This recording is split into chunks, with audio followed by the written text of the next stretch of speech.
I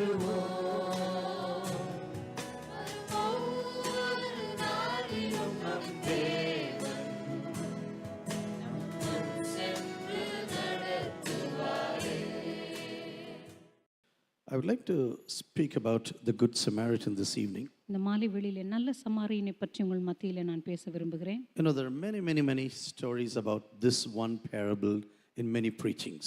அநேக பிரசங்கத்திலே இந்த ஓமையை பற்றி அநேகர் பேசுவதை நாம் கேள்விப்பட்டிருக்கலாம். When you look into church history, there has been humorous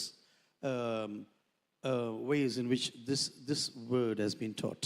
சபையினுடைய வரலாற்றை நம்ம பார்க்கும் பொழுது இந்த ஒரு குறிப்பிட்ட பகுதியிலிருந்து அதிகமான பிரசங்கங்கள் எடுக்கப்பட்டிருப்பதை நம்மால் பார்க்க முடியும். But whenever you speak about a parable, ஆனால் எப்பொழுதெல்லாம் ஒரு ஓமை பற்றி நீங்கள் பிரசங்கம் பண்ணுகிறீர்களோ, it is very important, this is paramount importance, that you find out the reason why Jesus said these disciples. அதிலே மிக மிக முக்கியமான காரியம் நாம் கவனிக்க வேண்டியது எந்த காரணத்திற்காக ஆண்டவர் இந்த ஓமையை தம்முடைய சீடர்களுக்கு சொன்னார் என்பதுதான்.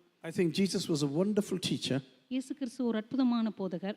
And he was a simple storyteller. அதே போல மிக எளிமையாக கதைகளை சொல்லக்கூடியவர். All his examples came from the immediate surroundings of his lifetime. அவருடைய உதாரணங்கள் எல்லாம் அந்த நாளிலே அன்றைய வாழ்க்கை சூழ்நிலையிலிருந்து எடுக்கப்பட்டவை. Whether he uses birds or lilies or fields or foxes, everything is something that everyone understood. சாதாரணமாக எல்லாரும் புரிந்து கொள்ளக்கூடிய வகையில நரிகளை பற்றி, ஆகாயத்து பறவைகளை பற்றி, பூக்களை பற்றி, புல்லுகளை பற்றி அவர் பேசினார். You know, when he spoke about a man with 2 sons, everyone knew that was happening, what was happening in the families. இரண்டு மகன்களுள்ள ஒரு தகப்பனை பற்றி அவர் பேசும்போது உடனடியாக அங்க இருக்கிற எல்லாருக்குமே நன்றாக புரிந்தது. But sometimes, you know, when you're going to expound something in the word of God, ஆனா சில நேரங்களிலே ஆண்டவருடைய வார்த்தையை நீங்கள் விவரித்து சொல்ல ஆரம்பிக்கும்போது, don't insert things according to your own whims and fancies. தயவு செய்து உங்களுடைய சொந்த விருப்பங்களின்படி கற்பனைகளின்படி தேவனுடைய வார்த்தைக்கு விளக்கம் கொடுக்காதிருங்கள். First of all, find out why Jesus told these stories. தயவு செய்து எதற்காக ஆண்டவர் இந்த கதைகளை சொன்னார் என்கிறதான காரணத்தை கண்டுபிடியுங்கள். And even in this story, the Good Samaritan, there is a certain reason. இந்த கதையிலே கூட நல்ல சமாரியனுடைய கதையை பற்றி சொல்லும்போது அங்கே ஒரு குறிப்பிட்ட காரணம் இருந்தது. He's been confronted by a person of the law right now. அந்த நாளிலே நியாயப்பிரமாணத்தை நன்றாக அறிந்திருந்த ஒரு மனுஷனை அவர் சந்திக்க நேர்ந்தது. He's trying to challenge Jesus before other people. மற்ற ஜனங்களுக்கு முன்பாக இயேசுவை அந்த மனுஷன் சவாலிட ஆரம்பித்தார். And when you put a question to Jesus, normally a question comes from Jesus to you. சாதாரணமாக நீங்க இயேசுவினிடத்தில் கேள்வி கேட்க தொடங்கும் பொழுது அவரிடத்திலிருந்தும் உங்களுக்கு கேள்விகள் கொடுக்கப்படும். But you know, I would like to read the scripture also to you. Maybe you know the story from Luke chapter 10. லூக்கா எழுதின சுவிசேஷம் 10ஆம் அதிகாரத்தில் இருக்கிறதானே அந்த கதை ஒருவேளை உங்களுக்கு தெரிந்திருக்கலாம். இருந்தாலும் உங்களுக்காக அதை வாசிக்க விரும்புகிறேன். It's a well-known story all across the nations. உலகமெங்கிலும் எல்லாரும் நன்றாக அறிந்திருக்கிற ஒரு பகுதி தான் இது. Once I heard a sermon about the Good Samaritan like this. ஒருமுறை நல்ல சமாரியனை பற்றியதான ஓமையை பற்றி இப்படி நான் கேள்விப்பட்டேன். The Good Samaritan is a picture of the Lord Jesus. நல்ல சமாரியன் ஆண்டவராகிய இயேசு கிறிஸ்துவுக்கு அடையாளமாய் இருக்கிறார். Into which he brought this injured person is the church. அந்த காயப்பட்ட மனுஷனை ஆண்டவர் கொண்டு வந்த அந்த சத்திரம் தான் சபை. And this person, this Samaritan went away and came after 2 days. இந்த மனுஷனை சத்திரத்தில் விட்ட பிற்பாடு அவர் போய் மறுபடியும் திரும்பி வருகிறார். And that is a picture of the second coming. இது இயேசு கிறிஸ்துவினுடைய இரண்டாம் வருகைக்கு அடையாளமாய் இருக்கிறது. You know, I was wondering about this preaching, to be honest. உண்மையை சொல்லப் போனால் இந்த பிரசங்கத்தை பற்றி உண்மையிலே நான் ஆச்சரியப்பட்டேன். You know, the Bible must always expound itself. That is the best possible expounding of the word of God. தேவனுடைய வார்த்தை எப்பொழுதுமே அவருடைய வார்த்தையை கொண்டே விளக்கப்பட வேண்டும். அதுதான் சரியான விளக்கம். And when you usually meditate on the word of God, நீங்கள் கர்த்தருடைய வார்த்தையை தியானிக்கும்போது there are many hints in the word of God which give you a hint why this certain story was told. ஏன் இந்த குறிப்பிட்ட கதை சொல்லப்பட்டது என்பதற்கு தேவனுடைய வார்த்தையிலே அங்கங்கே உங்களுக்கு சின்ன சின்ன யூகங்கள் கொடுக்கப்பட்டிருக்கும். So will you please stand up in the presence of the Lord and open to Luke chapter 10. எல்லாரும் ஆண்டவருடைய பிரசன்னத்தில் எழும்பி நிற்கலாம். லூக்கா எழுதின சுவிசேஷம் 10ஆம் அதிகாரத்தை திறந்து வைத்துக் கொள்வோம். I want someone to read from verses 25 to 37. வசனங்கள் 25 லிருந்து 37 வரை நாம் வாசிக்க கேட்கலாம். Luke chapter 10. லூக்கா எழுதின சுவிசேஷம் 10ஆம் அதிகாரம் 25 லிருந்து 37 வரை. அப்பொழுது நியாயஸ்தாத்ரி ஒருவன் எழுந்திருந்து அவரை சோதிக்கும்படி, போதகரே, நித்திய ஜீவனை சுதந்திரித்துக் கொள்ளும்படிக்கு நான் என்ன செய்ய வேண்டும் என்று கேட்டான். அதற்கு அவர், நியாயப்பிரமாணத்தில் என்ன எழுதியிருக்கிறது? நீ வாசித்திருக்கிறது என்ன என்றார். அவன் பிரதியுத்தரமாக, உன் தேவனாகிய கர்த்தரிடத்தில் உன் முழு இருதயத்தோடும் உன் முழு ஆத்துமாவோடும் உன் முழு பலத்தோடும் உன் முழு சிந்தையோடும் அன்பு கூர்ந்து உன்னிடத்தில் அன்பு கூறுவது போல பிறனிடத்திலும் அன்பு கூறுவாயாக என்று எழுதியிருக்கிறது என்றான். அவர் அவனை நோக்கி, நிதானமாய் உத்தரவு சொன்னாய், அப்படியே செய், அப்பொழுது பிழைப்பாய் என்றார். அவன் தன்னை நீதிமான் என்று காண்பிக்க மனதாய் இயேசுவை நோக்கி, எனக்கு பிறன் யார் என்று கேட்டான். இயேசு பிரதியுத்தரமாக, ஒரு மனுஷன் எருசலேமிலிருந்து எரிகோவுக்கு போகையில் கள்ளர் கையில் அகப்பட்டான். அவர்கள் அவன் வஸ்திரங்களை உரிந்து கொண்டு அவனை காயப்படுத்தி குற்றியூராக விட்டு போனார்கள். அப்பொழுது தற்செயலாய் ஒரு ஆசாரியன் அந்த வழியே வந்து அவனை கண்டு பக்கமாய் விலகி போனான். அந்தப்படியே ஒரு லேவியனும் அந்த இடத்துக்கு வந்து அவனை கண்டு பக்கமாய் விலகி போனான். பின்பு சமாரியன் ஒருவன் பிரயாணமாய் வருகையில் அவனை கண்டு மனதுருகி கிட்ட வந்து அவனுடைய காயங்களில் எண்ணெயும் திராட்சரசமும் வார்த்து காயங்களை கட்டி அவனை தன் சுய வாகனத்தின் மேல் ஏற்றி சத்திரத்துக்கு கொண்டு போய் அவனை பராமரித்தான். மறுநாளிலே தான் புறப்படும் போது 2 பணத்தை எடுத்து சத்திரத்தான் கையில் கொடுத்து, நீ இவனை விசாரித்துக்கொள், அதிகமாக ஏதாகிலும் இவனுக்காக செலவழித்தால் நான் திரும்பி வரும்போது அதை உனக்கு தருவேன் என்றான். இப்படி இருக்க கள்ளர் கையில் அகப்பட்டவனுக்கு இந்த 3 பேரில் எவன் பிறனாயிருந்தான்? உனக்கு எப்படி தோன்றுகிறது என்றார். அதற்கு அவன், அவனுக்கு இரக்கம் செய்தவனே என்றான். அப்பொழுது இயேசு அவனை நோக்கி, நீயும் போய் அந்தப்படியே செய் என்றார். ஆமென். Amen. You can be seated, and little children, you can go to your SBS class. அமர்ந்து கொள்ளலாம். சிறு பிள்ளைகள் தயவு செய்து உங்களுடைய ஞாயிறு வேத பாடப்பள்ளிக்கு போகலாம்.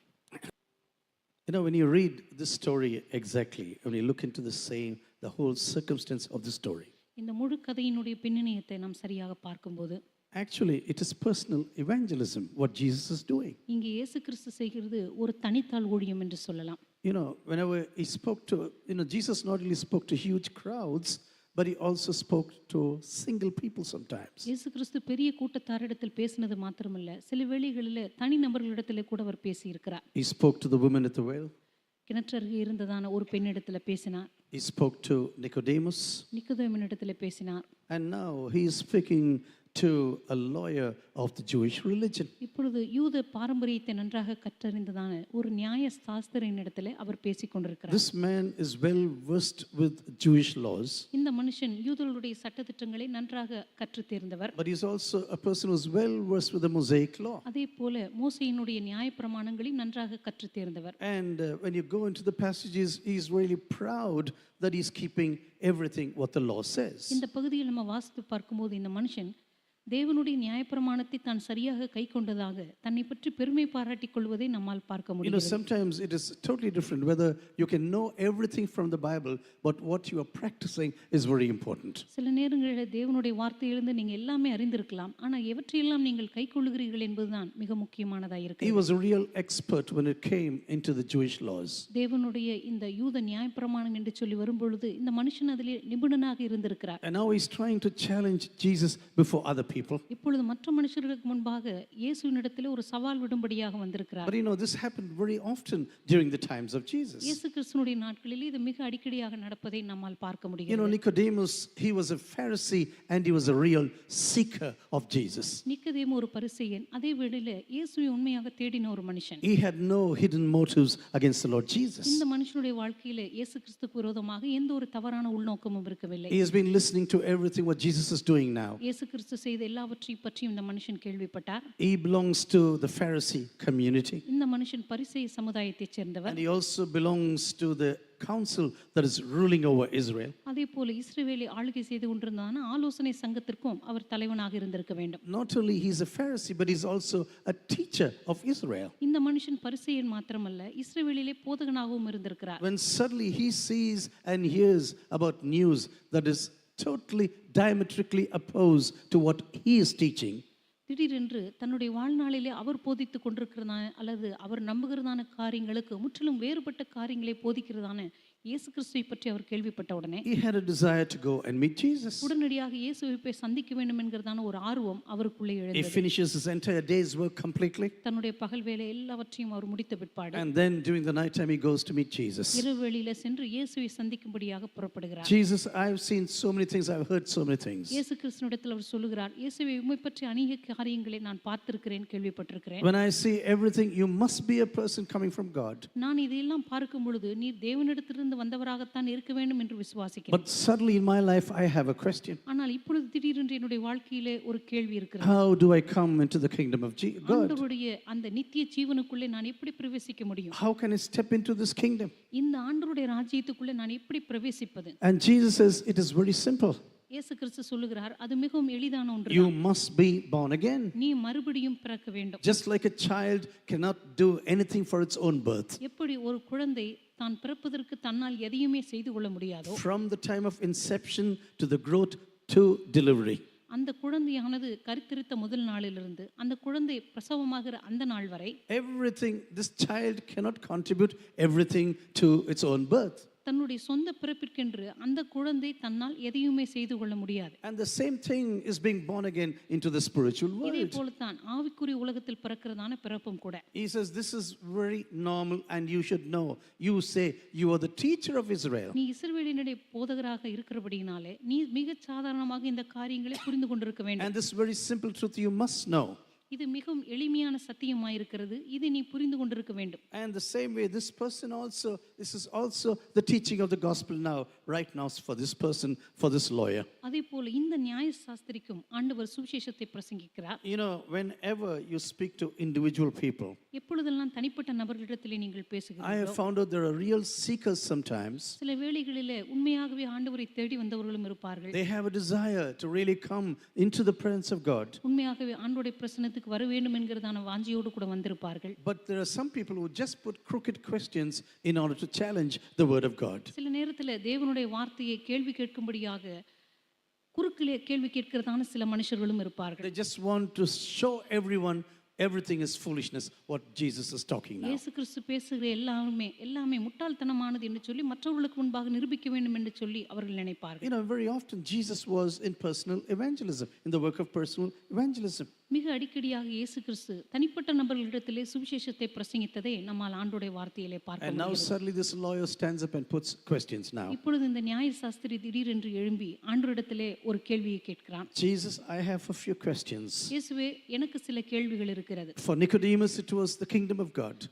நிக்கதேமுக்கு தேவனுடைய ராஜ்யத்தை பற்றியதான கேள்வி But இருந்தது. for this man it is all about eternal life. இந்த மனுஷனுக்கு நித்திய ஜீவனை பற்றியதான ஒரு கேள்வி. You shall love the Lord your God with all of your heart, உன் தேவனாகிய கர்த்தரிடத்தில் உன் முழு இருதயத்தோடும், and with all of your soul, and with all of your strength, உன் முழு ஆத்துமாவோடும், உன் முழு பலத்தோடும், with all of your mind, and your neighbor as yourself.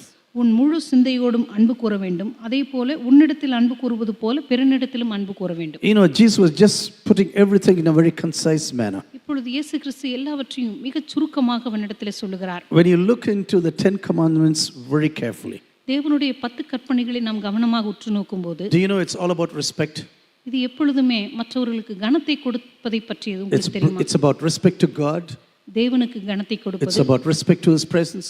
அவருடைய பிரசன்னத்துக்கு கனத்தை கொடுப்பது, It's about respect to other people. மற்ற மனுஷர்களுக்கு கனத்தை கொடுப்பது, It's about respect to their belongings. அதே போல அவர்களுக்கு சொந்தமான பொருட்களுக்கு மரியாதை It's about கொடுப்பது, respect to their own families. அதே போல அவருடைய குடும்பங்களுக்கு மரியாதை கொடுப்பது. First, it is love and respect to God.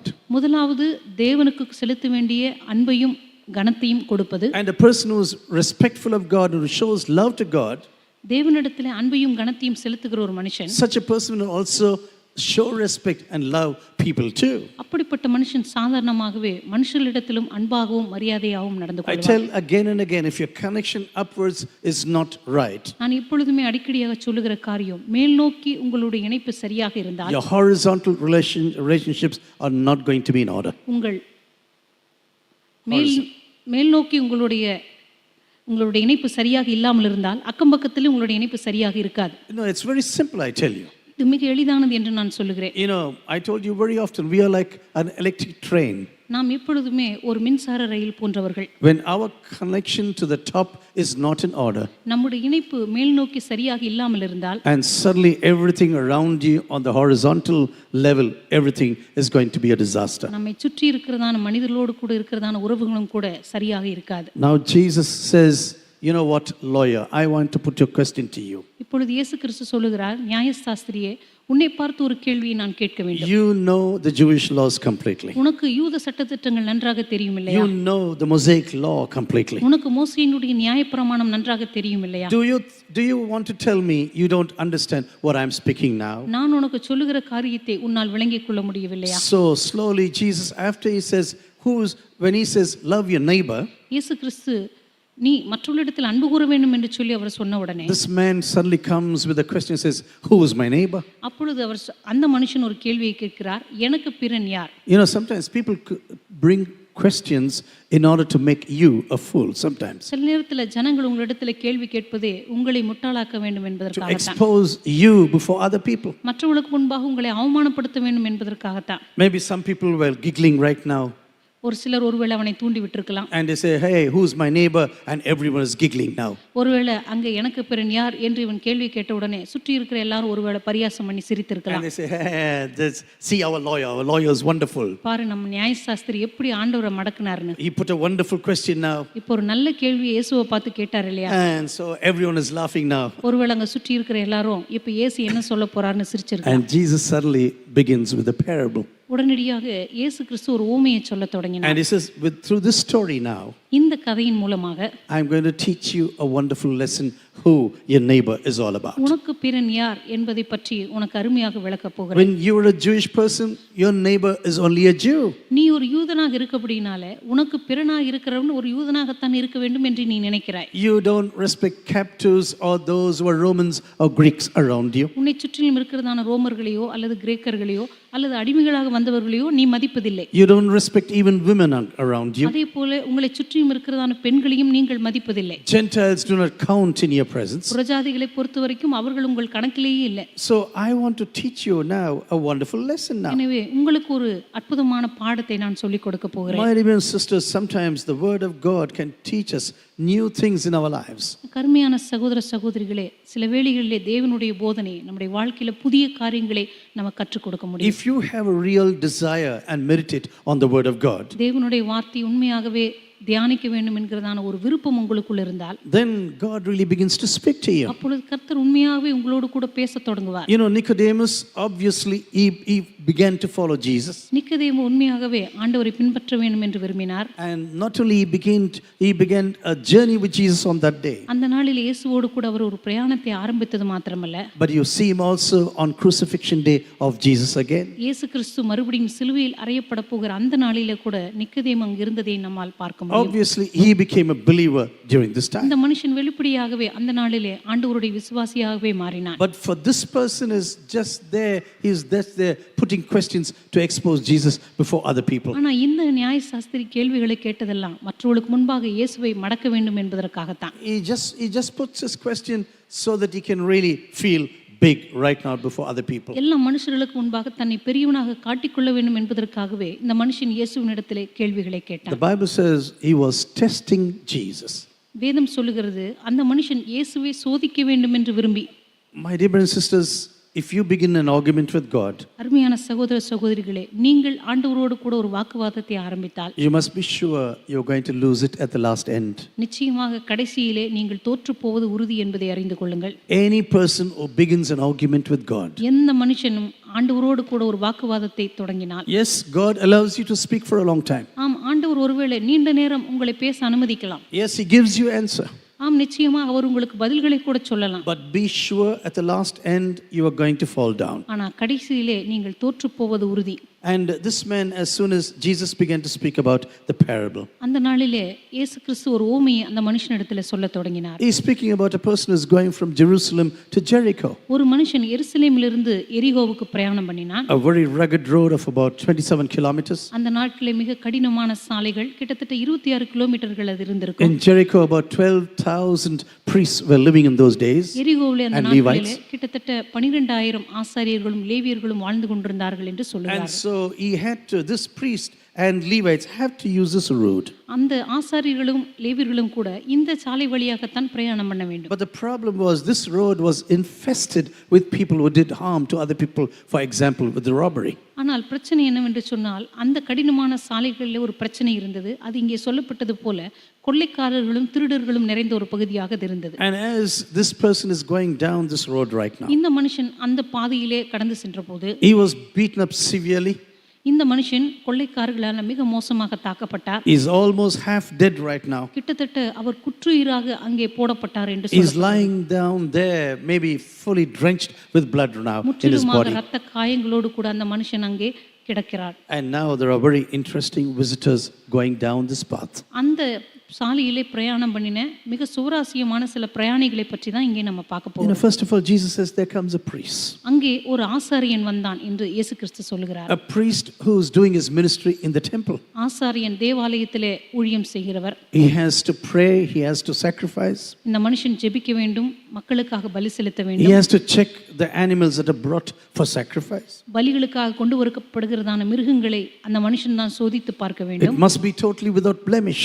அந்த மிருகம் முற்றிலும் பழுதற்றதாக இருக்க வேண்டும். As a picture of the coming Lamb of God, Jesus Christ. வருகிறதான ஆட்டுக்குட்டியானவராக இயேசு கிறிஸ்துவுக்கு ஒப்பான அந்த பலி மிருகம். And this man not only checks and does all the sacrifices and all the ministries in the temple. இந்த மனுஷன் பலி மிருகங்களை சோதித்து பார்ப்பது மாத்திரமல்ல, தேவாலயத்தில் இருக்கிறதான பலி செலுத்துதல் போன்ற எல்லா ஆராதனை முறைகளையும் பார்த்து And கொண்டிருக்கிறார். these priests were the people who selected the high priest at that time. இந்த ஆசாரியர்கள் தான் அந்த நாட்களிலே பிரதான ஆசாரியர்களை தெரிந்தெடுத்தவர்கள். But the Levites were people who were working around the priests in the temple. ஆனால் லேவியர்கள் ஆசாரியர்களுக்கு உதவியாக ஊழியங்கள் செய்து கொண்டு வந்தவர்கள். This tribe was selected to work for God inside the temple, but also as a help to the priests. இந்த கோத்திரமானது தேவாலயத்திலே உதவி செய்யும்படியாகவும் ஆசாரியர்களுக்கு ஊழியங்களிலே உதவி செய்யும்படியாகவும் இவர்கள் They had to தெரிந்தெடுக்கப்பட்டார்கள். prepare everything, they have to sing, they had to play music, all such things they do in the temple. அவர்கள் தேவாலயத்திலே ஆசாரியர்களுக்கு உதவி செய்வது, பாடல்களை பாடுவது, தேவனை துதிப்பது, இசைகளை வாசிப்பது போன்ற ஊழியங்களை செய்து வந்தார்கள். And Jesus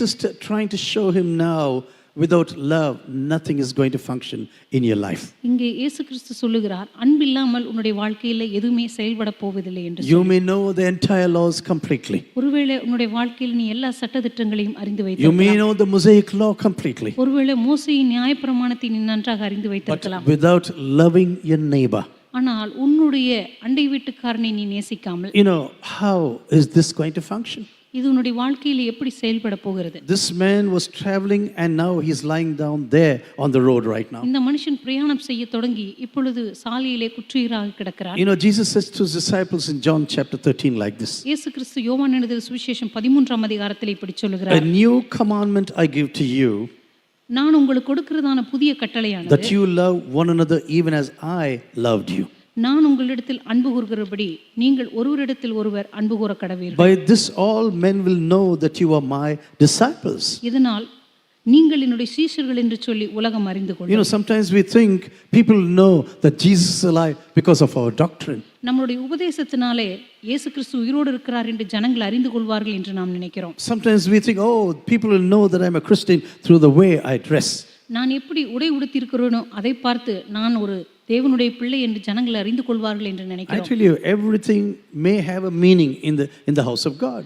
தேவனுடைய ஆலயத்தில் நாம் செய்கிற எல்லாவற்றுக்கும் ஒரு அர்த்தம் இருக்கலாம். But if there's no love with one another, ஆனால் நம்மிடத்தில் ஒருவர் பேரில் ஒருவர் அன்பு இராவிட்டால் Jesus says nothing is going to function in the kingdom. இயேசு கிறிஸ்து சொல்லுகிறார், ஆண்டவருடைய ராஜ்யத்தில் எதுவுமே பிரயோஜனப்பட போவதில்லை. Very often we love people we love already.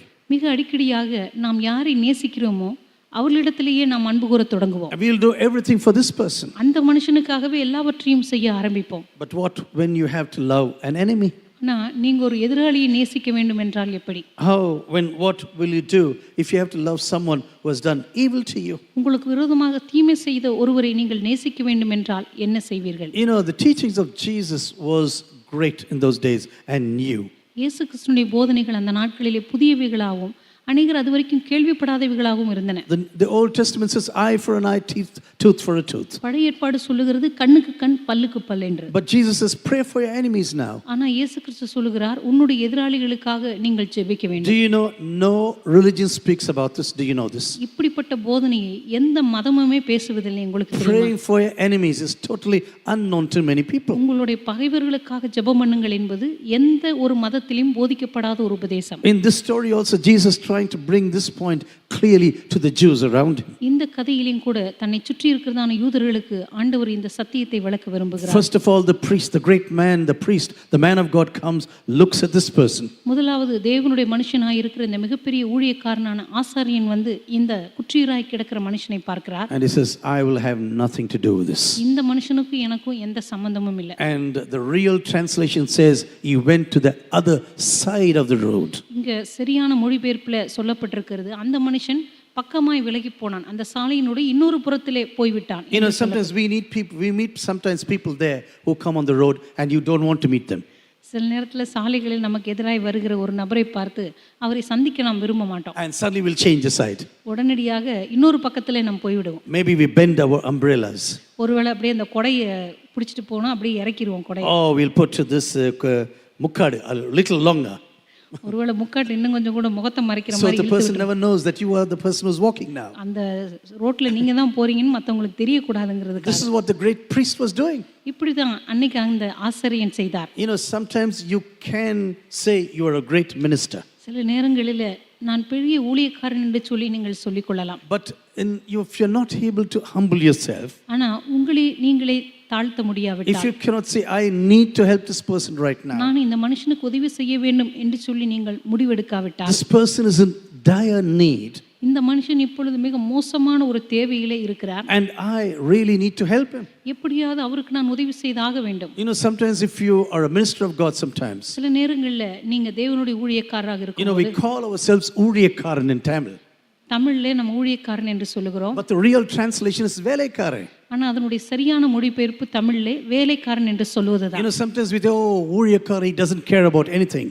ஊழியக்காரன் என்றால் மற்ற எதை பற்றியும் கவலைப்பட மாட்டார் என்று சொல்வதல்ல. He is the boss who's giving and he's giving duties for other people.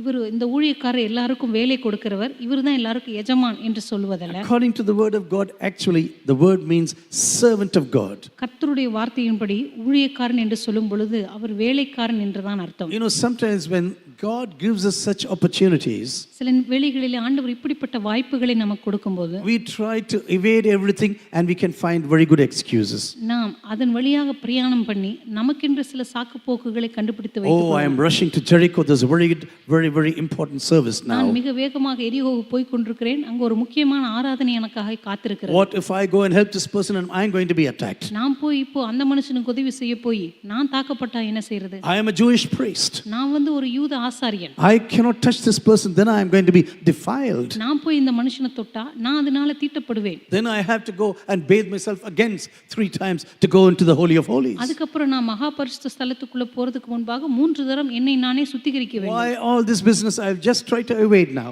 எதுக்கு இந்த வேலையெல்லாம்? அதனால இதை எப்படியாவது நான் தவிர்த்து விட்டு போய் விடுகிறேன். Sometimes we can also do the same things even today in ministry, I tell you. சில வேளைகளில் ஊழியங்களிலே கூட இப்படிப்பட்ட காரியங்களை நம்மால் செய்ய முடியும். You know, the reason why God stepped into your life, ஆண்டவர் உங்களுடைய வாழ்க்கையிலே வந்ததற்கான காரணமே to walk in ways that He has foreordained for you. அவர் உங்களுக்காக முன்குறிக்கப்பட்ட பூர்வ பாதைகளிலே நீங்கள் நடக்கும்படியாகத்தான். He wants you to be the light into the darkness of this world. இந்த உலகத்தினுடைய இருளுக்குள்ளாக நீங்கள் வெளிச்சமாக இருக்கும்படியாகத்தான். He wants you to be the salt in this society where there is no real taste, I tell you. இந்த ருசியே இல்லாத சமுதாயத்திலே ஆண்டவர் உங்களை ஒரு உப்பாக வைத்திருக்கிறதுக்கு காரணமே நீங்கள் அங்கே ருசியை கொடுக்கும்படியாகத்தான். You are the salt because this society should not be destroyed very easily. இந்த சமுதாயமானது சீக்கிரத்தில் அழிந்து போகாதபடிக்கு ஆண்டவர் உங்களை உப்பாக வைத்திருக்கிறார். You are there to conserve society.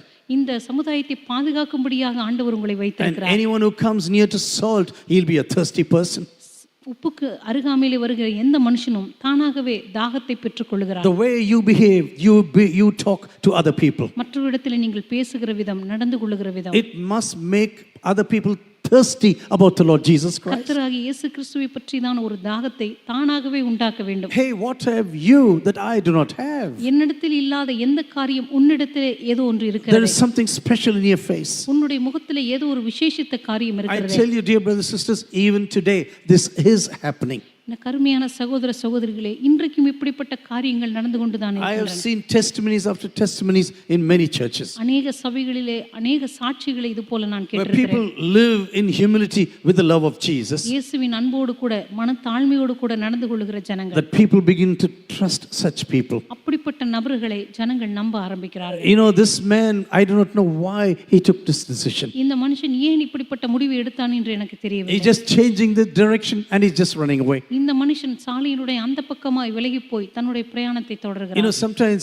in order to avoid winning souls, we can tell so many stories from our lives. சில நேரங்களில் ஆத்துமாக்களை ஆதாயப்படுத்துவதற்கு பதிலாக அநேக சாக்கு போக்குகளை நம்மால் சொல்லிவிட்டு போக I have முடியும். a question to every one of you. நான் இங்கு வந்திருக்கிறவங்களை ஒவ்வொரு பார்த்தும் ஒரு கேள்வியை Are you கேட்கிறேன். sure about your own salvation? உங்களுடைய ரட்சிப்பை குறித்து உண்மையாகவே நீங்கள் நிச்சயமாய் இருக்கிறீர்களா? Are you sure about going to heaven through the gospel of the Lord Jesus? உண்மையாகவே கர்த்தராகிய இயேசு கிறிஸ்துவின் சுவிசேஷத்தினாலே ஒரு மனுஷன் பரலோக ராஜ்யத்துக்குள் பிரவேசிக்க முடியும் என்று சொல்லி நீங்கள் Are you விசுவாசிக்கிறீர்களா? sure that you've been saved by the power of the blood of Jesus? இயேசு கிறிஸ்துவின் ரத்தத்தினாலே நான் ரட்சிக்கப்பட்டேன் என்கிறதான நிச்சயம் உங்களுக்குள் இருக்கிறதா? And when you are sure about going to heaven in your life, உங்களுடைய வாழ்க்கையில நான் பரலோகத்திற்கு போவேனுங்கிறதான நிச்சயம் உங்களுக்குள் இருந்தால், what about your father? What about your relatives? உங்களுடைய தகப்பனை பற்றி என்ன, உங்களுடைய உற்றார் உறவினர்களை பற்றி என்ன, What about your best friends, for example? அல்லது உங்களுடைய சிறந்த நண்பர்களை பற்றி என்ன, What are the people how about the people who are working with you in office or a workshop? அல்லது உங்களோடு கூட உங்களுடைய வேலை ஸ்தலங்களிலே பணிபுரிகிறதான அந்த ஜனங்களை பற்றி என்ன? One day we are going to stand before Jesus. ஒரு நாள் ஆண்டவராகிய இயேசு கிறிஸ்துவினுடைய Do you நியாயாசனத்தில் really believe பங்கேற்க this in your heart this evening? அதை உங்களுடைய இருதயங்களில் இந்த மாலை வேளையில் நீங்கள் Do you விசுவாசிக்கிறீர்களா? believe that you're going to stand before Jesus one ஒரு day? நாள் ஆண்டவருக்கு முன்பாக நீங்களும் நானும் நிற்க போகிறோம் என்பதை நீங்கள் And when விசுவாசிக்கிறீர்களா? he looks into your eyes, அவர் உங்களுடைய கண்களை ஒரு நாள் what பார்த்து is he going to tell you about your own life? உங்களுடைய வாழ்க்கையை பற்றி அவர் என்ன சொல்ல போகிறார்? What will he say about how you dealt with people? ஜனங்களிடத்திலே நீங்கள் எப்படி பழகினீர்கள், எப்படி செயல்பட்டீர்கள் என்பதை பற்றி ஆண்டவர் என்ன சொல்லுவார்? You know, sometimes we can say we are a very spiritual person. சில நேரங்களில் நாம் சொல்லுகிறோம் நாம் மிகவும் ஆவிக்குரியவர்கள் என்று. We can speak about spirituality. ஒருவேளை நம்ம ஆவிக்குரிய காரியங்களை பற்றி பேசலாம், We can sing and preach wonderfully. அற்புதமாக பாடலாம், பிரசங்கங்கள் செய்யலாம். But the way you are going to behave is going to change the lives of people. ஆனால் நீங்கள் நடந்து கொள்ளுகிற விதம்தான் ஜனங்கள் உங்களை பார்த்து மாற அது ஆரம்பிக்கிறது. Whether you are the priest at home, for example, முதலாவது நீங்கள் வீடுகளிலே ஆசாரியர்களாக இருக்கிறீர்களா? whether you are the prophet and priest in the family, முதலாவது உங்களுடைய சொந்த குடும்பத்திலே நீங்கள் ஆசாரியனாகவும் தீர்க்கதரிசியாகவும் இருக்கிறீர்களா? the way you behave in the family is going to shed light on your wife and your children. உங்களுடைய குடும்பத்திலே நீங்க நடந்து கொள்ளுகிற விதம் தான் உங்களுடைய மனைவிக்கு முன்பாக, உங்களுடைய பிள்ளைகளுக்கு முன்பாக உங்களுடைய வெளிச்சத்தை காண்பிக்கிறது. Whether your life is shedding light into all your neighbors and your relatives. முதலாவது உங்களுடைய வாழ்க்கையிலிருந்து புறப்படுகிறதான வெளிச்சம் உங்களுடைய குடும்பத்திலே, உங்களுடைய பக்கத்து வீட்டாரிடத்திலே காண்பிக்கப்படுகிறதா? This priest doesn't care about this person now who is almost dying. இந்த ஆசாரியன் கிட்டத்தட்ட மரித்து கொண்டிருக்கிற அந்த மனுஷனை பற்றி எதையும் கண்டுகொள்ளாமல் போகிறார். You know, one worst thing I don't like in India is whenever there's a big accident, இந்திய தேசத்திலே எனக்கு மிகவும் பிடிக்காத ஒரு காரியம், எப்பொழுதெல்லாம் ஒரு மிகப்பெரிய விபத்து நடக்கிறதோ, maybe this fellow is oozing with blood right now. ஒருவேளை அந்த மனுஷன் மேல ரத்தம் ஊற்றி கொண்டிருக்கும், Everyone is making pictures. எல்லாம் அங்க பக்கத்துல போய் எல்லாரும் புகைப்படம் எடுத்துட்டு இருப்பாங்க, Everyone is making videos. அங்க போய் அவங்க வீடியோ எடுத்துட்டு இருப்பாங்க. And they are obstructing the entire way for the ambulance. அங்க பார்த்தா வேகமா அவங்கள காப்பாத்துறதுக்கு ஆம்புலன்ஸ் வந்திருக்கும், இவங்க மிகப்பெரிய கூட்டம் கூட்டி அந்த வண்டியும் தடுத்து I கொண்டிருப்பாங்க. know once I told a policeman like this, ஒரு முறை ஒரு காவல்காரரிடத்துல நான் இப்படி சொன்னேன், sir, I have to tell you this right now. Sir உங்களை பார்த்து நான் இதை சொல்லணும், This man is bleeding right இந்த now. மனுஷனுக்கு ரத்தம் கொட்டிக்கிட்டு இருக்கு, In about 10 minutes, he's going to die. 10 நிமிஷத்துல இந்த மனுஷன் மரிக்க போகிறார். He's only got 6 liters of blood in his body. அவருடைய சரீரத்துல மொத்தமே 6 லிட்டர் ரத்தம் தான் இருக்கு. Blood is oozing, blood is oozing. ரத்தம் அப்படியே கொட்டி கொண்டிருக்கிறது. And everyone was taking films and you are watching him die. எல்லாரும் அவரை பார்த்து புகைப்படம் எடுத்துட்டு இருக்காங்க, வீடியோ எடுத்துட்டு இருக்காங்க, நீங்களும் பார்த்துட்டு அமைதியா இருக்கிறீங்க. You know, sometimes, you know, we behave so bad when people are having problems sometimes. மற்ற மனுஷருடைய வாழ்க்கையில மிக ஆபத்தான சூழ்நிலைகள் இருக்கும்போது நம்ம மிக மோசமாக நடந்து கொள்ள முடியும். Yes, if you help other people, you can come into trouble. ஆம், சில வேளைகளில் மற்றவர்களுக்கு உதவ போய் உங்களுடைய வாழ்க்கையில சில பிரச்சனைகள் வர முடியும். I have experienced this in my own life. இது என்னுடைய சொந்த வாழ்க்கையில நானும் அனுபவித்திருக்கிறேன். I think I was about 17 or 18. I was driving with my father from Tanjavur to Trichy one day. ஒரு முறை எனக்கு 17 வயது இருக்கும். அந்த நேரத்தில் என்னுடைய தகப்பனாரோடு கூட நான் தஞ்சாவூர்லேருந்து திருச்சிக்கு வந்து கொண்டிருந்தேன். And suddenly, maybe 20 kilometers away from Trichy, a woman is running there on the road all alone. அப்போது திருச்சியிலேருந்து ஒரு 20 கிலோமீட்டர் தூரத்தில் திடீர்னு ஒரு பெண் சாலையில் தனியாக ஓடிக்கொண்டிருக்கிறதை பார்த்தேன். Her clothes are totally torn away. அவருடைய உடைகளெல்லாம் கிழிக்கப்பட்டு, And I was breaking down. நான் வந்து கொஞ்சம் மெதுவாக காரை நிறுத்த முயற்சி And பண்ணேன். my father said, don't do this now. என்னுடைய அப்பா சொன்னார், காரை நிறுத்தாத, Don't do this. Come on now. Go fast. Let's நீ go. வேகமாக போ, இங்கே வந்து நிறுத்த வேண்டாம் என்று சொன்னார். And I told her, Papa, we cannot do this. நான் சொன்னேன், அப்பா நம்ம அப்படியெல்லாம் செய்யக்கூடாது. This lady is in danger. இந்த பெண் வந்து ஏதோ ஒரு அபாயத்தில் இருக்கிறார். So I will get out and ask her, what's the problem now? நான் இறங்கி அந்த பெண்ணுக்கு என்ன பிரச்சனைன்னு நான் கேட்க போறேன். And suddenly, as I was going down in speed, கொஞ்சம் என்னுடைய காரினுடைய வேகத்தை நான் குறைக்க ஆரம்பித்த போது, about 20 people are getting out of the bush now. அங்க பக்கத்துல ஒரு From the 30 bushes outside. அங்க வெளியில இருக்கிற முட்புதர்ல இருந்து கிட்டத்தட்ட ஒரு 20 பேர் இருந்திருப்பாங்க. வேகமா எழுந்திருச்சு. All men are standing up with sticks and knives. எல்லாரும் கையில கத்தியோடும் குச்சிகளோட பெரிய பெரிய கட்டைகளோடு கூட வேகமா நிறைய பேர் எழுந்திருக்காங்க. Immediately I changed my gears and just dashed off. உடனடியாக என்னுடைய கியரை மாத்தி வேகமா கார் எடுத்துட்டு நான் I வந்துட்டேன். know sometimes if you want to help people, you can come into trouble. எனக்கு தெரியும் சில வேளைகளில் மற்றவர்களுக்கு உதவ போய் நம்முடைய வாழ்க்கையில நம்ம அபாயத்தில் சிக்கிக்கொள்வது. But this man had no such situation. ஆனா இந்த மனுஷனுடைய வாழ்க்கையில அப்படிப்பட்ட ஒரு சூழ்நிலை இல்லை. He is a person who sacrifices animals and brings to the presence of God. இந்த மனுஷன் மிருகங்களை பலியிட்டு தேவ சமூகத்தில் அவைகளை கொண்டு வருகிறவர். He is a person who is praying for other people. இந்த மனுஷன் மற்றவர்களுக்காக ஜெபிக்கிறவர். And now when a time comes for him to help others, இப்பொழுது இன்னொருவருக்கு உதவக்கூடிய ஒரு சூழ்நிலையில் இந்த மனுஷன் வரும்போது this fellow is just whisking away. இந்த மனுஷன் அந்த இடத்தை விட்டு நழுவ முயற்சிக்கிறார். But you know who's watching him now? ஆனா அவ எல்லாவற்றையும் யார் பார்த்து கொண்டிருந்தார் தெரியுமா? The Levite behind him. அவருக்கு பின்பாக வந்து கொண்டிருந்த லேவியன். Oh, our boss, he just goes away.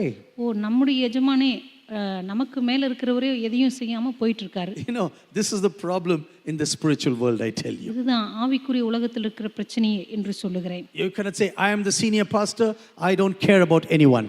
நான் இங்க தலைமை போதகர், அதனால எதை பத்தியும் நான் கவலைப்பட மாட்டேன். All of you must go and work now. நீங்க எல்லாரும் போய் வேலை செய்யுங்க. I am the senior pastor. நான் வந்து இங்க தலைமை போதகர். And everyone will be looking at me. இப்ப நீங்க எல்லாரும் என்ன பார்த்து, Nalla senior po, that's what they'll be telling now. ஒருவேளை அங்க இருக்கிற எல்லாரும் என்ன பார்த்து இப்படித்தான் சொல்லுவீங்க. What senior are you, man? நீங்க என்ன இங்க தலைமை போதகர்? That fellow is dying. அந்த மனுஷன் சாகர கிடக்குறான். You are just walking away. நீங்க பார்த்துட்டு அப்படியே கண்டுக்காம போறீங்க. I am the person who's helping you in the temple. நான் தேவாலயத்துல உங்களுக்கு உதவி செய்கிறவர். What should I learn from you? இப்போ உங்க வாழ்க்கையிலிருந்து நான் என்ன கத்துக்கிறது? You know, you can be in a ministry. Even in a ministry, this has to be looked into very deeply. ஊழியத்துல கூட நம்ம இப்படிப்பட்ட காரியங்களை கவனித்துத்தான் ஆக வேண்டும். We are called to be role models. நாம் மற்றவர்களுக்கு முன்னுதாரணங்களாக இருக்கும்படியாக அழைக்கப்பட்டோம். Maybe I will tell you some practical examples. சில சாதாரண காரியங்களை, நடைமுறை காரியங்களை உங்களுக்கு Maybe சொல்ல after the service, someone is coming and rolling these mats. ஒருவேளை இந்த ஆராதனை முடிஞ்ச உடனே யாரோ வந்து இந்த பாயை சுருட்டி வைப்பாங்க. And there are some people there standing there and looking, nalla seira, nalla seira, when they are looking from there. ஒரு சிலர் இங்க தூரமா இருந்து கையை கட்டி பார்த்துக்கிட்டு பரவாயில்ல நல்லா தான் பாயை சுருட்டுறீங்க. Some of the people will say, I have urgent duty now, I have to go. ஒரு சிலர் சொல்லுவாங்க, எனக்கு இப்போ அவசரமான ஒரு வேலை இருக்கு, இப்போ நான் உடனடியா போய் ஆகணும். I have to read the Bible now. நான் போய் இப்போ வேகமா வேதத்தை வாசிக்கணும். எங்க மத்தவன பாய சுட்டும் போது இவங்க போய் ஜெபம் பண்றாங்களா? You know, some people say like this.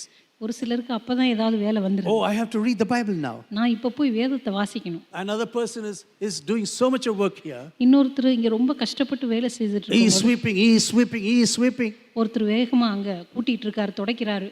You know, what's the point if you don't show your love to other people? மற்ற மனுஷர்களிடத்தில் உங்களுடைய அன்பை காண்பிக்காத போது உங்களுடைய ஆவிக்குரிய வாழ்க்கையினுடைய நோக்கம் என்ன? You know, India is a country of hierarchy.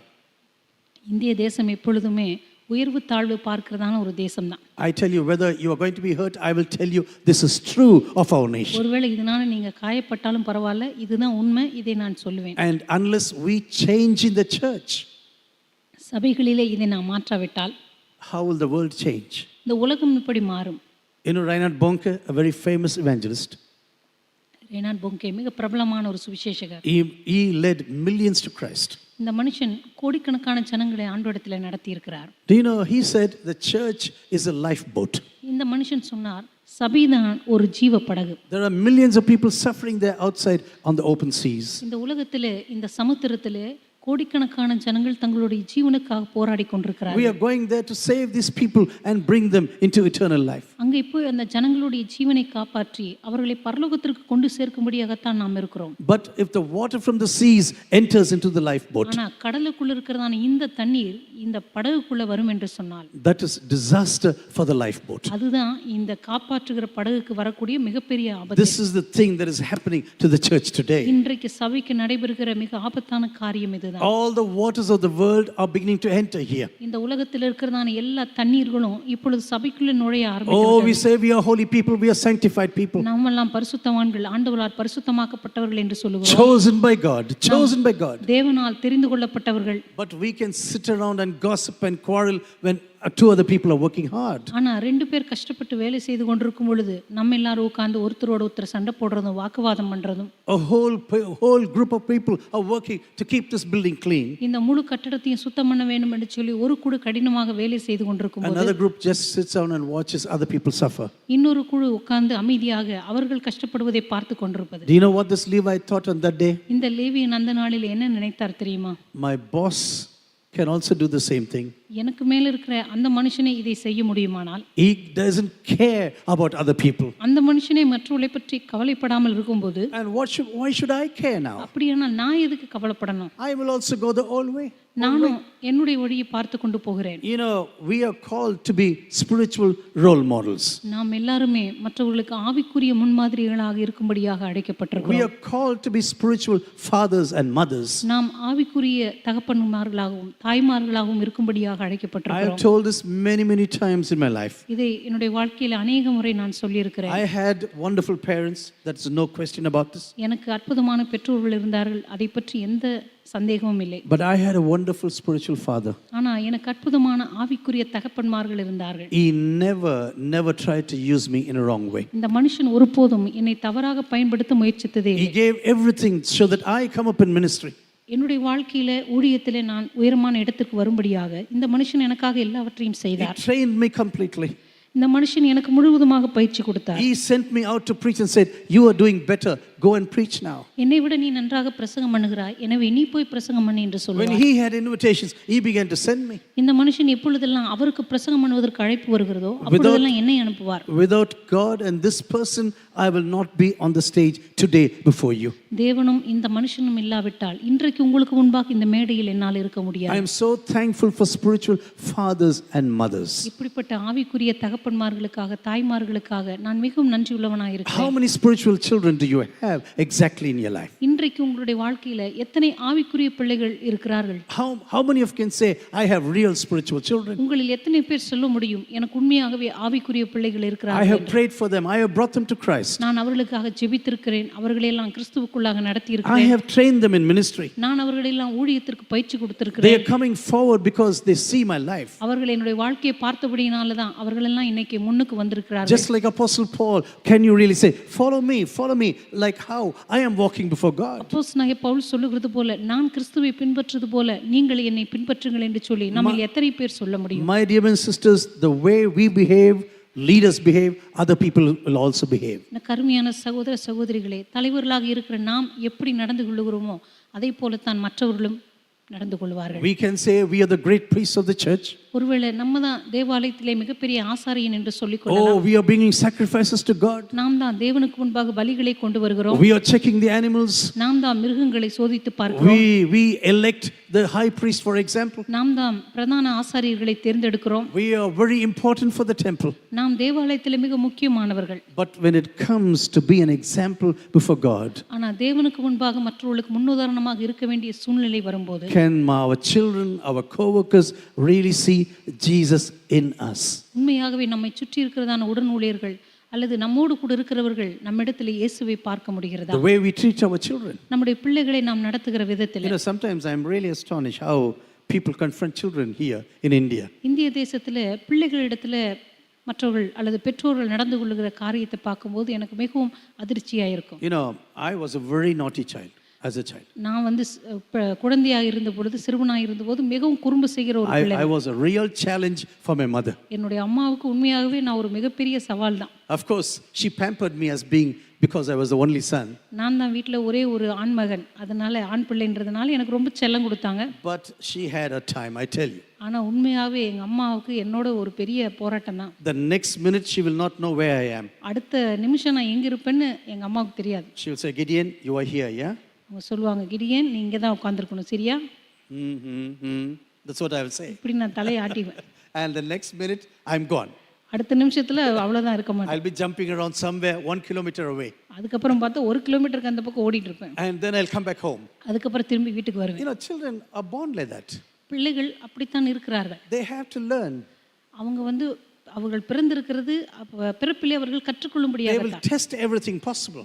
தங்களால் முடிந்த எல்லாவற்றையும் தாங்களே சோதித்து பார்க்க When விரும்புவார்கள். something is falling down, they know, hey, why is this thing falling down? ஏதாவது ஒன்று கீழே விழுந்தா இது ஏன் கீழே விழுகுது அப்படின்னு அவங்க பார்ப்பாங்க. And so suddenly they take a stone and throw it like that. அதனால ஒரு கல் எடுத்து இப்படி வீசி பார்ப்பாங்க. And they say, oh, it's also falling down. ஓ, இந்த கல் கூட கீழே தான் விழுகுமா அப்படின்னு பார்ப்பாங்க. You know, children can be like that. குழந்தைகள் அப்படித்தான் இருப்பார்கள். But why these hard words sometimes? ஆனா இந்த குழந்தைகளிடத்துல நாம் ஏன் அவ்வளவு கடினமாக நடந்து கொள்கிறோம்? யா வயித்துல பிறந்தியே.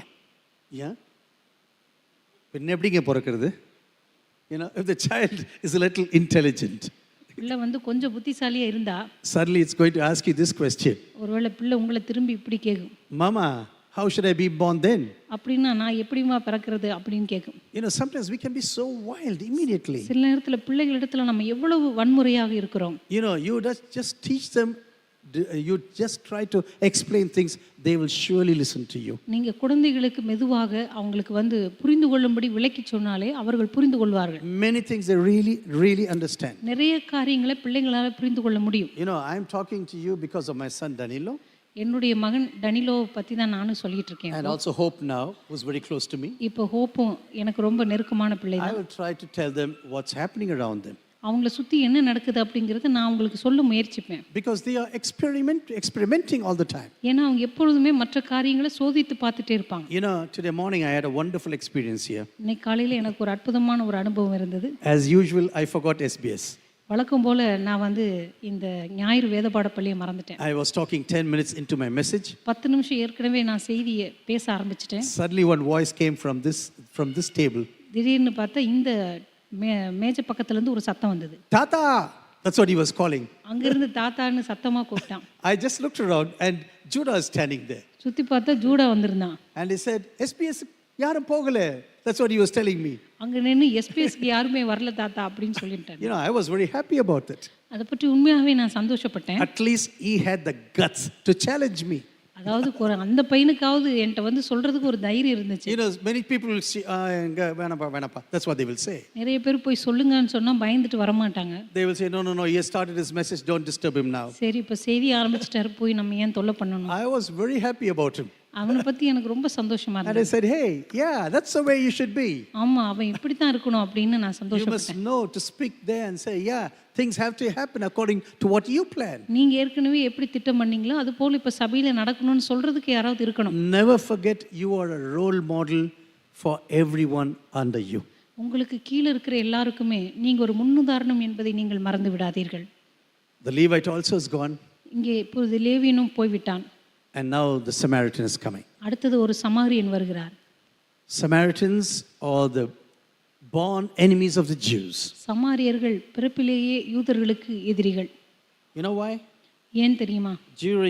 When the Assyrians took North Israel captive, ஏனென்றால் அசீரியர்கள் வந்து வடக்கு இஸ்ரவேலை சிறைப்பிடித்த போது some of these Jews were left back in northern Israel. சில யூதர்களை அவர்கள் அங்க வடக்கு இஸ்ரவேலிலேயே விட்டு போய்விட்டார்கள். And they joined together with the Assyrians.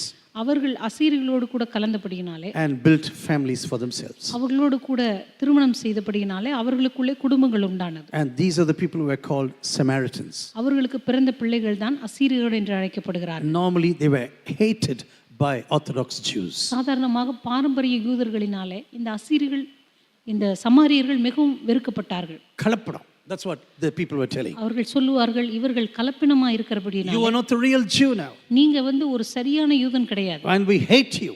அதனால நாங்கள் உங்களை வெறுக்கிறோம். And suddenly this man as a Samaritan comes. இப்பொழுது சமாரியன் அந்த பக்கமாக வருகிறார். Do you know why Jesus is telling you this story? இயேசு கிறிஸ்து ஏன் இந்த கதையை சொன்னார் தெரியுமா? Normally, he is no neighbor. This Jewish man who is hurt is not a neighbor of this neighbor of this Samaritan. சாதாரணமாக இந்த காயப்பட்டிருக்கிறதான இந்த யூதன் இந்த சமாரியனுக்கு பிறன் அல்ல. Normally, he should say, I don't care about this man. சாதாரணமாக இந்த சமாரியன் சொல்லியிருக்க வேண்டும், எனக்கும் இந்த மனுஷனுக்கும் எந்த சம்பந்தமும் இல்லை. Why should I ever care about this fellow? நான் போய் எதுக்கு இந்த மனுஷனுக்காக கஷ்டப்படணும்? உனக்கு வேணும்டா. That's what he could have said. ஒருவேளை இப்படி சொல்லிட்டு போயிருக்கலாம். Oh, you deserve this.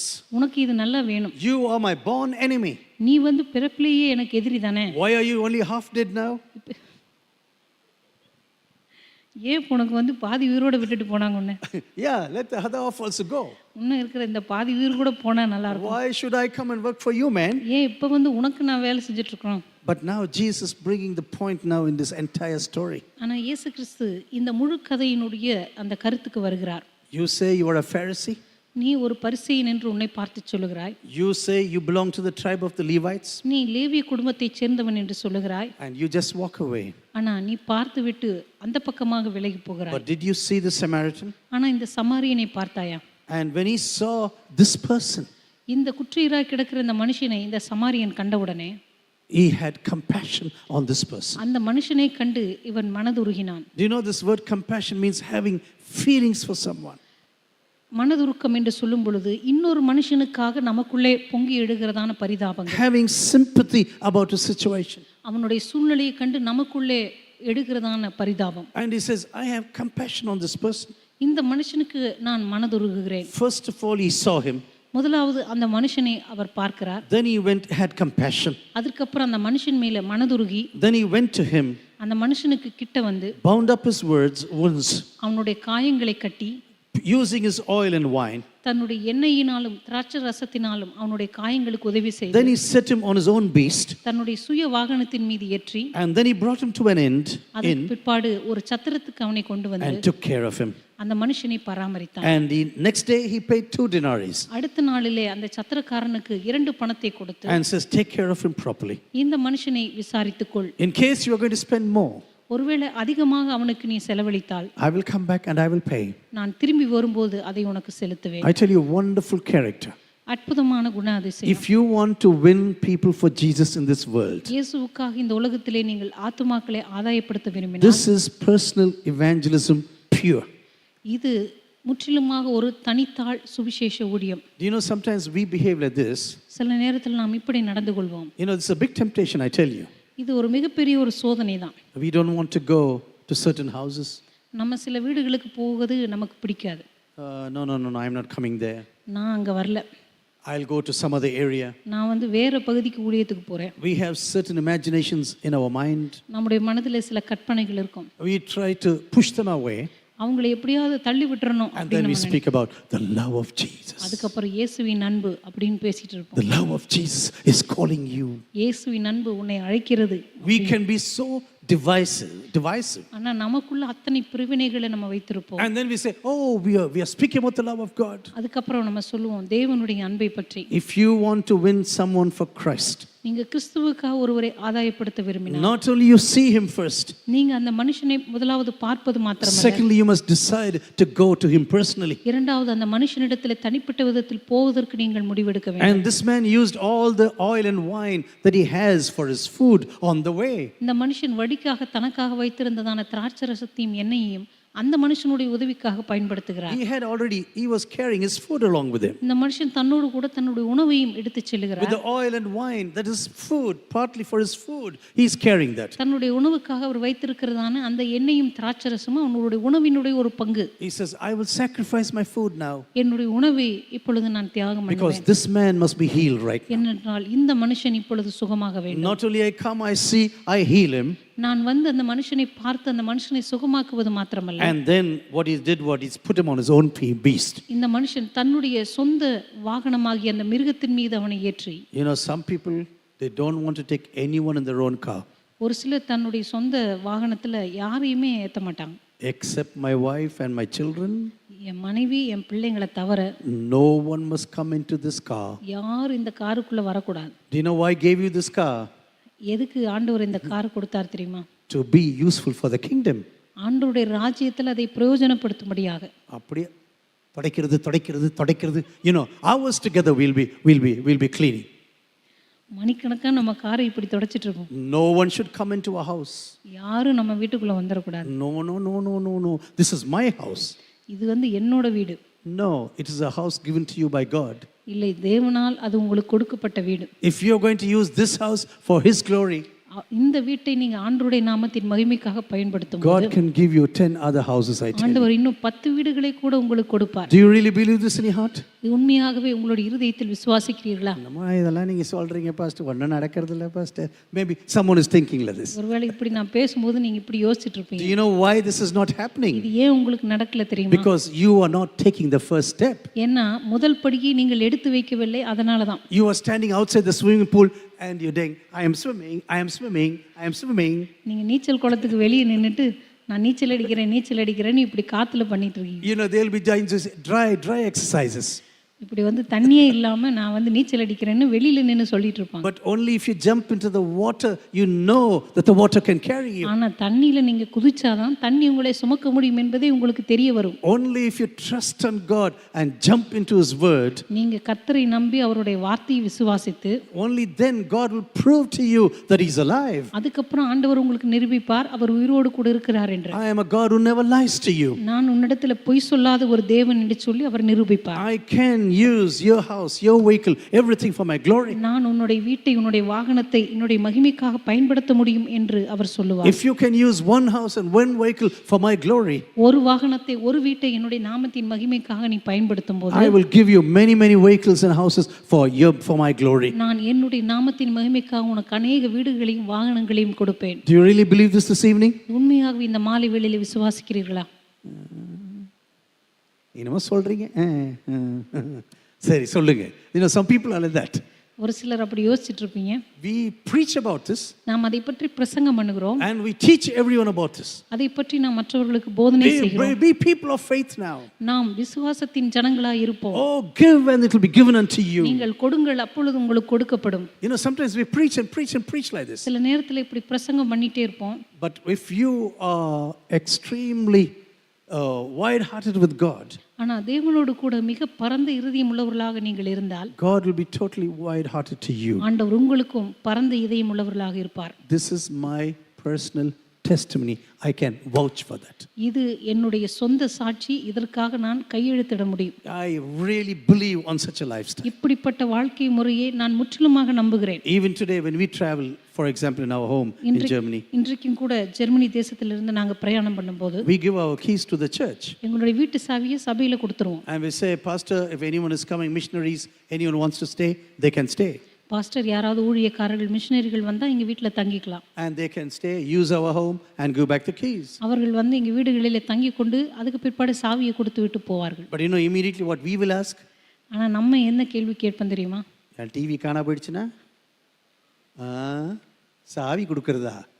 ஆண்டவர் 2 டிவி கொடுப்பாரு, கவலைப்படாதீங்க. Don't worry about this. அதை பற்றி கவலைப்படாதீர்கள்.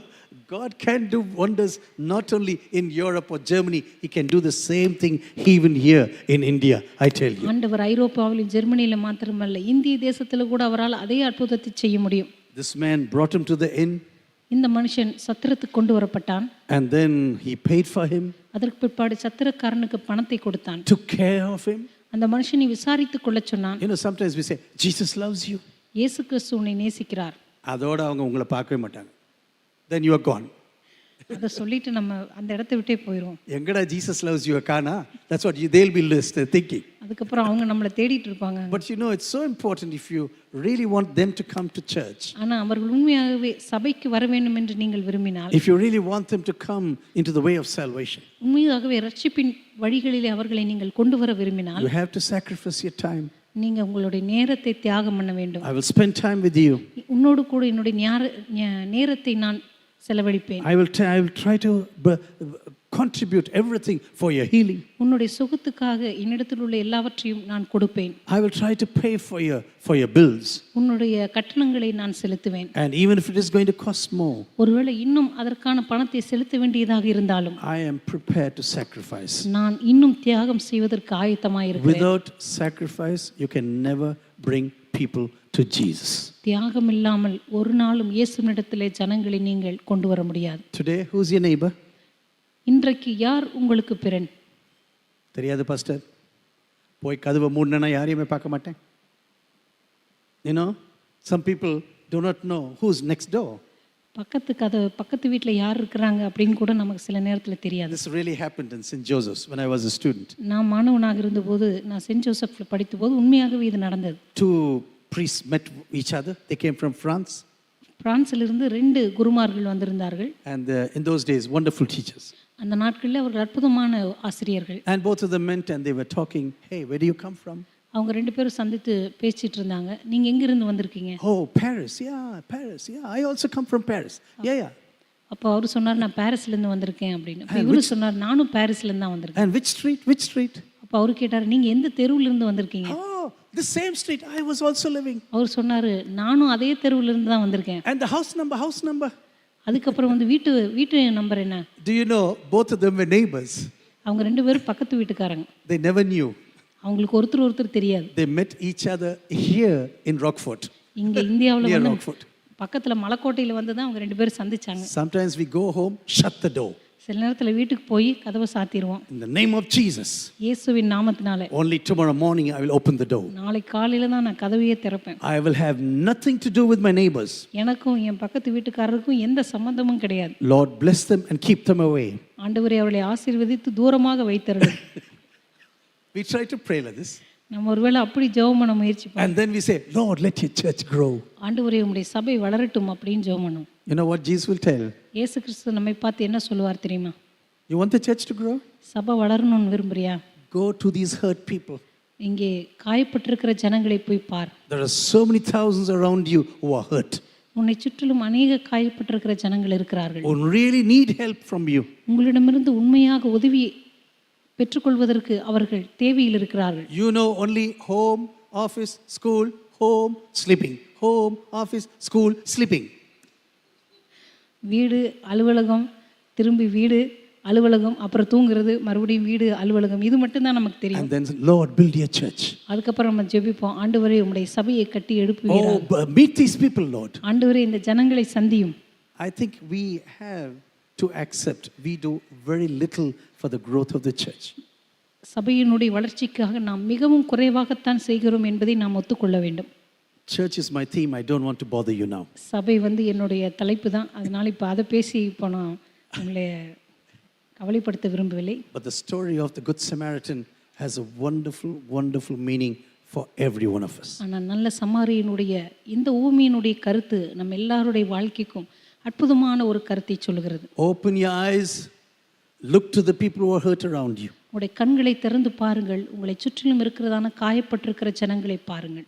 Look to the thousands who are walking into eternal death every day. ஒவ்வொரு நாளும் நித்திய மரணத்துக்கு நேராக போய் கொண்டிருக்கிறதான ஜனங்களை பாருங்கள். And then you have to begin to work. அதற்கு பிற்பாடு அதற்காக நீங்கள் வேலை செய்ய தொடங்குவீர்கள். Bring them to the feet of Jesus. அவர்களை இயேசுவின் பாதத்திலே கொண்டு வாருங்கள்.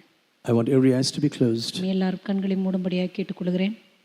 As we come to the table of the Lord this evening, இந்த மாலை வேளையிலே கர்த்தருடைய பந்திக்கு நாம் வரும்போது, my dear and sisters, I didn't want to accuse anyone. கருமையான சகோதர சகோதரிகளே, உங்கள் யாரையும் நான் குற்றப்படுத்த விரும்பவில்லை. But sometimes the word is like a mirror. சில வேளைகளில் ஆண்டவருடைய வார்த்தை நமக்கு கண்ணாடியை போல் இருக்கும். It will show every mistake in our lives. நம்முடைய வாழ்க்கையினுடைய எல்லா தவறுகளையும் அது நமக்கு காண்பிக்கும். We can be wonderful preachers, wonderful singers. நம்ம ஒருவேளை அற்புதமான பாடகர்களாக, பிரசங்கியாளர்களாக நாம் இருக்க முடியும். But when it comes to sacrifice, ஆனால் தியாகம் என்று வரும்போது, when it comes to showing love to your neighbor, உங்களுடைய பக்கத்து வீட்டுக்காரர்களுக்கு பிறருக்கு அன்பை காண்பிக்க வேண்டிய சூழ்நிலை வரும்போது, when you are meeting a person who can hurt you, உங்களை காயப்படுத்தக்கூடிய ஒரு நபரை நீங்கள் சந்திக்கும் போது, who is your natural enemy, உங்களுடைய இயற்கையான எதிரிகள். Are you prepared to sacrifice? நீங்கள் தியாகம் பண்ணுவதற்கு ஆயத்தமாயிருக்கிறீர்களா? Can you really humble yourself before this person உண்மையாகவே இந்த மனுஷனுக்கு முன்பதாக உங்களை தாழ்த்த முடியுமா? and say, yes, I want to help you. ஆம், உண்மையாகவே உனக்கு நான் உதவி செய்ய விரும்புகிறேன். I want you to come into the kingdom of Jesus. நீ ஆண்டவருடைய ராஜ்யத்துக்குள் வருவதற்கு நான் விரும்புகிறேன். Today we are coming to the table of the Lord once again. இன்றைக்கு மறுபடியுமாக கர்த்தருடைய பந்திக்கு நேராக நாம் வரப்போகிறோம்.